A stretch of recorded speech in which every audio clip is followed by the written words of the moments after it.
আজি মই বনাব লৈছোঁ ঔটেঙাৰ এটা ৰেচিপি। কেনেদৰেনো বনাওঁ চাওকচোন, নিশ্চয় ভাল পাব। বনাবলৈ ৰেডি কৰি লৈছোঁ এয়া নিমখ, হালধি, নৰসিংহ পাত, গোটা সৰিয়হ, জলকীয়া কেঁচা, পাঁচফোৰণ অকণমান আৰু গোটা ধনিয়া। এইফালে ৰেডি কৰি লৈছোঁ দুটা পিঁয়াজ সৰু চাইজৰ, আলু এফাল আৰু মেইন বস্তুটো হ'ল ঔটেঙা, লগতে এয়া মিঠাতেল। ঔটেঙা মই এনেদৰে বাকলিটো গুচাই লৈছোঁ আৰু পানীত তিয়াই লৈছোঁ। যিটো সেউজীয়া অংশ, সেই সেউজীয়া অংশটো কাটি দিব লাগিব, নহ'লে কেঁহা হয়।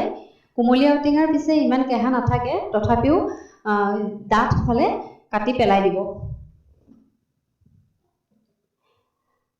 এনেদৰে মই কাটি লৈছোঁ, কাটি পিনে ভালদৰে ধুই ল'ম। ঔটেঙাৰ বীজটো চুলিৰ কাৰণে বিৰাটেই ভাল, সেয়েহে মই আপোনালোকক এইটো দেখুৱাইছোঁ। কলি ঔটেঙা যিটো ডাঙৰ ঔটেঙাৰ বীজ হয়, সেই ঔটেঙাটি মূৰ ধুলে চুলি বৰ ধুনীয়া হয়, চিল্কিও হয়, স্মুথো হয় আৰু চুলি সোনকালে দীঘলো হয়, কফিবোৰো নাইকিয়া হয়। আপোনালোকে জানেই, তথাপিও মই কৈ দিছোঁ। কাটি লৈছোঁ এয়া পিঁয়াজ, এয়া ঔটেঙাখিনি মই এনেকৈ সৰুকৈ টুকুৰা কৰি লৈছোঁ আৰু আলু ফালটো মই এনেকৈ টুকুৰা কৰি লৈছোঁ। এতিয়া ব'লক পাকঘৰলৈ। গেছটো অন কৰি ল'লোঁ, কেৰাহীটো উঠাই দিলোঁ গৰম হ'বলৈ। গৰম হোৱাত মই তেল দি দিছোঁ। এয়া তেল গৰম হ'বলৈ দিছোঁ। তেল গৰম হোৱাত মই এতিয়া গোটা ধনিয়াকেইটা যে ৰাখিছিলোঁ, গোটা ধনিয়া দি দিছোঁ। গোটা ধনিয়াকেইটা যেতিয়া ফুটিছে, তেতিয়া মই ইয়াত পিঁয়াজ দি দিম। এয়া পিঁয়াজ দি দিছোঁ। গেছটো মই কমাই লৈছোঁ।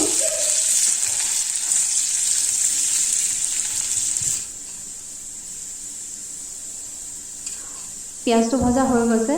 এতিয়া মই অকণমান হালধি দি দিছোঁ, লৰাই দিছোঁ। পিঁয়াজ ভজা প্ৰায় হৈ গৈছে। এতিয়া ইয়াতে মই কাটি থোৱা আলুখিনি দি দিছোঁ। আকৌ লৰাই দিম ভালদৰে। দেখিছেনে? আপোনালোকেও ঔটেঙাৰ চব্জি এনেদৰে বনাই খাবচোন, বৰ ভাল লাগে জানেনে খাই। নিশ্চয় আপোনালোকেও ভাল পাব। আলুটো অকণমান সিজাত মই ইয়াত অকণমান নিমখ দি দিম।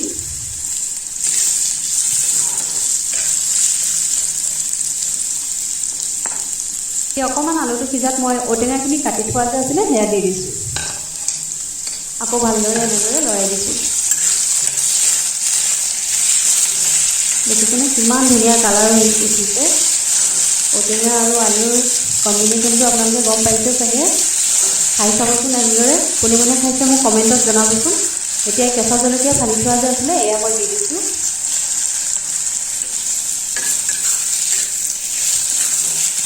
চাওকচোন, নৰসিংহৰ পাত 3টা দি দিছোঁ।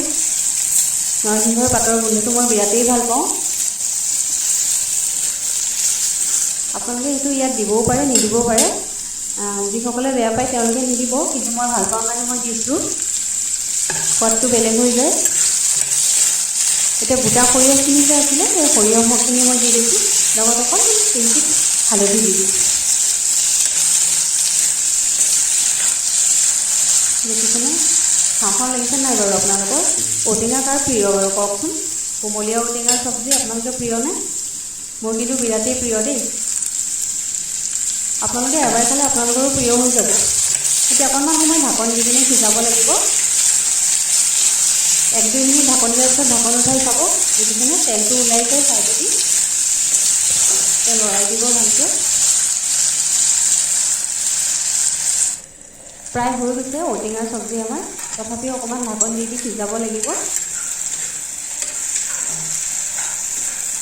কি ধুনীয়া গোন্ধ ওলাইছে ঔটেঙাৰ গোন্ধটো। আপোনালোকে খালেহে গম পাব দেই।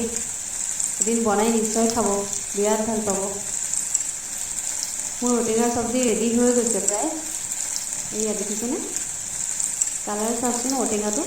ইয়াৰ ওপৰত এতিয়া কেঁচা পিঁয়াজ অকণমান এনেদৰে দি দিব। মোৰ ৰেডি হৈ গ'ল ঔটেঙাৰ চব্জি। আৰু এতিয়া ঢাকনখন লগাই দিব, গেছটো অফ কৰি দিব। মোৰ এতিয়া প্লেট গৰম ভাতৰ লগত সেৱন কৰিছোঁ ঔটেঙাৰ চব্জি। দেখিছেনে? এই ঔটেঙাৰ চব্জিৰ লগত গৰম গৰম ভাত। যদি ভিডিঅ'টো চাই ভাল পালে লাইক, কমেণ্ট আৰু শ্বেয়াৰ কৰিবলৈ নাপাহৰিব।